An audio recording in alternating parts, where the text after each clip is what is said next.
കപ്പലിൽ അങ്ങനെ 10 മാസങ്ങൾക്ക് ശേഷം എനിക്ക് സൈൻ ഓഫ് കിട്ടാൻ പോവുകയാണ്. അപ്പോൾ അതിന്റെ ഫെയർവെൽ പാർട്ടിയാണ് അപ്പോൾ ഇന്ന് ഞങ്ങളുടെ കപ്പലിലെ പൂപ്പ് ഡെക്കിൽ നടക്കാൻ പോകുന്നത്. അപ്പോൾ ഇവിടുത്തെ വിശേഷങ്ങൾ എന്തൊക്കെയാണെന്ന് നമുക്ക് നോക്കാം. നിങ്ങളപ്പോൾ ആദ്യമായിട്ടാണ് നമ്മുടെ ചാനൽ കാണുന്നതെങ്കിൽ ഇതുവരെ സബ്സ്ക്രൈബ് ചെയ്തില്ലെങ്കിൽ ജസ്റ്റ് ഒന്ന് സബ്സ്ക്രൈബ് ചെയ്താൽ ലൈക്കും കൂടെ ഒന്ന് തട്ടിവിട്ടേക്ക്. ഇപ്പോൾ ഞങ്ങളുടെ കപ്പലിൽ ആദ്യം പറഞ്ഞിരുന്നത് 10 പേർക്ക് ഏകദേശം സൈൻ ഓഫ് ഉണ്ടെന്നാണ്. പക്ഷേ ഇപ്രാവശ്യം റിലീവറെ കിട്ടാത്തതുകൊണ്ട് ഇപ്പോൾ 5-6 പേര് മാത്രമേ ഇപ്പോൾ സൈൻ ഓഫ് ആകുന്നുള്ളൂ. കപ്പലിൽ നമുക്ക് പകരക്കാർ വന്നെത്തിയാൽ മാത്രമേ നമുക്ക് കപ്പലിൽ നിന്ന് പുറത്തിറങ്ങാൻ പറ്റത്തുള്ളൂ. നമ്മൾ നമ്മുടെ ഡ്യൂട്ടി മുഴുവൻ അവർക്ക് ഹാൻഡ് ഓവർ ചെയ്തതിന് ശേഷം മാത്രമേ നമുക്ക് കപ്പലിൽ നിന്നും പുറത്തിറങ്ങാൻ പറ്റത്തുള്ളൂ. ഈ കപ്പലിൽ അപ്പോൾ എൻ്റെ സെക്കൻഡ് സൈൻ ഓഫ് ആണ്. അപ്പോൾ അതായത് ആദ്യം ഞാൻ 10 മാസം ഇവിടെ വർക്ക് ചെയ്തായിരുന്നു. എന്നിട്ട് സെക്കൻഡ് കോൺട്രാക്ട് ഇപ്പോഴും 10 മാസം വർക്ക് ചെയ്തായിരുന്നു. അങ്ങനെ എൻ്റെ 20 മാസം ഞാൻ ഈ കപ്പലിൽ മുഴുവനായിട്ട് വർക്ക് ചെയ്തിരുന്നു. സൈൻ ഓഫ് പാർട്ടി ആയതുകൊണ്ട് ഒന്നും പറയേണ്ട. ഇവിടെ ഫുള്ള് ഡാൻസും പാട്ടും ആഘോഷങ്ങളും ബാർബിക്യൂവും ഫുള്ള് ഫുഡ് ഐറ്റംസും എല്ലാം കൊണ്ട് അടിച്ച് പൊളിച്ച് തകർത്തുകൊണ്ടിരിക്കുകയാണ് ഞങ്ങൾ. കപ്പലിലെ സൈൻ ഓഫ് എന്ന് പറയുന്നത് ഒരു പ്രത്യേകതരം ഫീലിംഗ് തന്നെയാണ്. നമ്മൾ എത്രയോ മാസം കടലിൽ കിടന്നതിന് ശേഷം തിരിച്ച് വീട്ടിലോട്ട് പോകുമ്പോൾ കിട്ടുന്ന ഒരു സുഖമുണ്ടല്ലോ. ആ ഫീലിംഗ് എന്താണെന്ന് അറിയണമെങ്കിൽ ഒരു മെർച്ചന്റ് നേവിക്കാരനായാൽ മാത്രമേ നമുക്ക് പറ്റത്തുള്ളൂ. കാരണം അതൊരു പ്രത്യേകതരം ഫീലിംഗ് തന്നെയാണ്. 10 മാസം കടലിൽ കിടന്നിട്ട്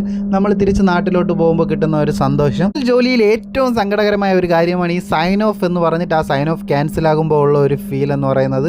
കാരണം ഞങ്ങളുടെ കപ്പലിൽ chief engineer, chief officer, second engineer അവർക്കൊക്കെ ഈ പ്രാവശ്യം സൈൻ ഓഫ് ഞങ്ങളുടെ കൂടെ ഉണ്ടായിരുന്നു. പക്ഷേ ലാസ്റ്റ് സമയമായപ്പോൾ കമ്പനി പറഞ്ഞു അവർക്കൊക്കെ റിലീവർ കിട്ടിയില്ല. അതുകൊണ്ട് അവർക്ക് അടുത്ത ട്രിപ്പിലാണ് സൈൻ ഓഫ് എന്ന്. അതായത് വീണ്ടും 2 മാസം കഴിഞ്ഞാലേ അവർക്ക് ഇറങ്ങാൻ പറ്റത്തുള്ളൂ. അവരൊക്കെ ഇപ്പം ഭയങ്കര സങ്കടത്തിലാണ്. ഞാൻ എപ്പോഴും പറയാറുള്ളത് പോലെ നിങ്ങളുടെ വലിയ സപ്പോർട്ടുകൾ ഞാൻ ചെറിയ ലൈക്കുകളായി പ്രതീക്ഷിക്കുന്നു. പുതിയ വീഡിയോയുമായി കാണുന്നതുവരെ സൈനിങ് ഓഫ്.